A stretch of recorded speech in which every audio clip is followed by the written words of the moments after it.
എല്ലാവർക്കും നമസ്കാരം. എന്തൊക്കെയുണ്ട് വിശേഷങ്ങൾ? ഞാനിവിടെ സുഖമായിരിക്കുന്നു. ഞാനിങ്ങനെ പാലക്കാടിൻ്റെ വീഡിയോസ് സ്ഥിരമായിട്ട് ഇടാൻ തുടങ്ങിയപ്പോൾ ചിലരൊക്കെ എൻ്റെ അടുത്ത് ചോദിച്ചു, അവിടെ സ്റ്റേ ചെയ്തിട്ടാണോ ഇത്രയും സ്ഥലങ്ങളിലൊക്കെ പോയതെന്ന്. ഞങ്ങൾ സ്റ്റേ ചെയ്തിട്ടില്ല, രാവിലെ പോയിട്ട് വൈകിട്ട് തിരിച്ചു വരികയാണ് ചെയ്തത്. ഒരു ദിവസം കൊണ്ട് നമുക്ക് മാക്സിമം സ്ഥലങ്ങൾ കാണാൻ പറ്റും. ഞങ്ങൾ തൃശ്ശൂർ ജില്ലയിൽ നിന്നാണ് കേട്ടോ പോയിട്ടുള്ളത്. ലാസ്റ്റ് ട്രിപ്പ് ഞങ്ങൾ പാലക്കാട് പോയപ്പോൾ ഒരു ദിവസം കൊണ്ട് കവർ ചെയ്തത് കുറച്ച് നെല്ലറകൾ, കുടിലിടം എന്ന വയൽ, സീതാർകുണ്ട്, ചിങ്ങഞ്ചിറ പ്രകൃതി ക്ഷേത്രം, പാലക്കാട് കോട്ട എന്നിവിടങ്ങളിലൊക്കെയാണ്. കവയിലും കൂടി പോകാമായിരുന്നു, പക്ഷേ അന്ന് ഞങ്ങൾക്ക് സീതാർകുണ്ടിലെ കുറച്ച് ട്രാഫിക് ബ്ലോക്ക് കിട്ടി, അതുകൊണ്ട് കവ ഒഴിവാക്കേണ്ടി വന്നു. ഇപ്പോൾ ഈ മല കയറി പോകുന്നത് പെരിങ്ങോട്ടുശ്ശേരി കളം കാണാനായിട്ടാണ്. പണ്ട് കാലത്തൊക്കെ കൊയ്ത്ത് കഴിഞ്ഞാൽ നെല്ല് സൂക്ഷിച്ച് വെച്ചിരുന്ന സ്ഥലത്തിനെയാണ് നെല്ലറ, കളപ്പുര എന്നൊക്കെ പറയുക. അതുപോലുള്ള ഒരു സ്ഥലമാണിത്.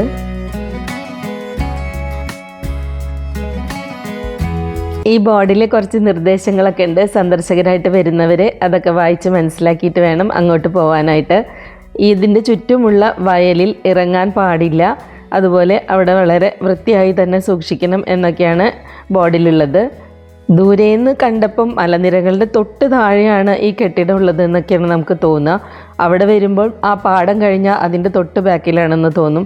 പക്ഷേ മലനിരകൾ അവിടെ നിന്നൊക്കെ ഒരുപാട് ദൂരെയാണ്.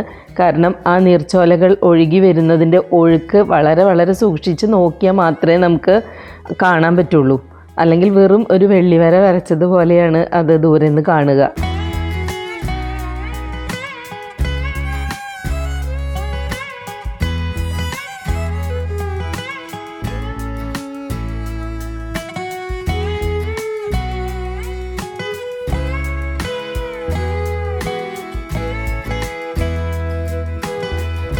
നെല്ലറയ്ക്ക് അകത്തേക്ക് ആളുകൾ കടക്കുന്നുണ്ട്. അപ്പോൾ അവർ തിരക്കൊക്കെ ഒന്ന് ഒഴിഞ്ഞപ്പോഴാണ് ഞങ്ങൾ കയറിയത്. അപ്പോൾ അവിടെ ഒരു അച്ഛനുണ്ട്, അദ്ദേഹം എല്ലാം വളരെ വളരെ വിശദമായിട്ട് നമുക്ക് പറഞ്ഞു തരുന്നുണ്ട്. ഈ ഷെഡിന് തറയില്ല, പാറപ്പുറത്താണ് ഇത് കെട്ടിയുണ്ടാക്കിയിട്ടുള്ളത്. മേലെ കഴുക്കോലും ഓടുമൊക്കെ കാണാം. ഈ മുറങ്ങളൊക്കെ ഇപ്പോഴും പലയിടത്തും നമുക്ക് കാണാൻ സാധിക്കും. പണ്ട് കൊയ്ത്ത് കാലത്തൊക്കെ ഉപയോഗിച്ചിരുന്നതാണ്.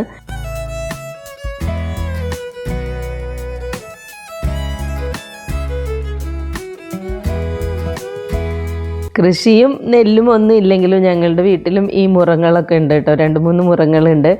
അതൊക്കെ പണ്ട് അമ്മ ഓരോ വർഷവും ചാണം തേച്ച് ഉണക്കിയിട്ടൊക്കെ സൂക്ഷിക്കുന്നത് കാണാറുണ്ട്. പ്രാണികളൊക്കെ കൊത്തി കേടാവാതിരിക്കാൻ വേണ്ടിയിട്ടാണ് അങ്ങനെ ചെയ്തിരുന്നത്. തവിട് കളയാത്ത അരി വാങ്ങാൻ കിട്ടുമെന്ന് ചോദിച്ചു. അപ്പോൾ അതിനെക്കുറിച്ചൊക്കെ അദ്ദേഹം നമുക്ക് പറഞ്ഞു തന്നു. അരിയൊക്കെ ചോദിക്കുന്നുണ്ട്. പുഴുക്കി റെഡിയാക്കണല്ലോ. അല്ല, ഇവിടെ നമ്മളെ പുഴുക്കിയിട്ട് മില്ലില് തവിടുള്ള അരിയ കൊല്ലംകോട് കിട്ടും. ഇപ്പൊ ഞങ്ങളെ കൊടുക്കണം, പക്ഷെ ഞങ്ങൾ കൊയ്ത്തായിട്ടില്ല.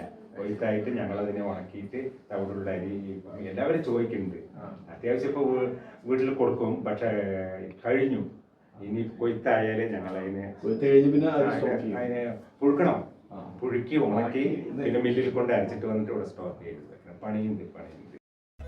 നെല്ലറയോട് ചേർന്ന് തന്നെ തൊട്ടടുത്തായിട്ട് ഓലമേഞ്ഞൊരു ഷെഡ് കൂടിയുണ്ട്. അവിടെ ഇതുപോലെ വരുന്ന സന്ദർശകർക്ക് ഭക്ഷണമൊക്കെ കൊടുക്കുമെന്നാണ് പറഞ്ഞത്. അപ്പം നമ്മൾ നേരത്തെ പറയണം, സാധാരണ കുറച്ച് ഭക്ഷണം കരുതാറുണ്ടെന്നാണ് അറിഞ്ഞത്. അതിനെക്കുറിച്ച് വ്യക്തമായിട്ട് പറയാൻ ഇപ്പോൾ എനിക്ക് ഓർമ്മയില്ല. അപ്പോൾ ഞങ്ങൾ പോയിട്ട് വീണ്ടും അങ്ങോട്ട് വരാത്തത് കൊണ്ട് തന്നെ അവിടുത്തെ ഭക്ഷണത്തിൻ്റെ രുചി അറിയാൻ സാധിച്ചില്ല. ഇനി എപ്പോഴെങ്കിലും പോകുമ്പോൾ എന്തായാലും അവിടെ പോയിട്ട് ഭക്ഷണം കഴിക്കണം.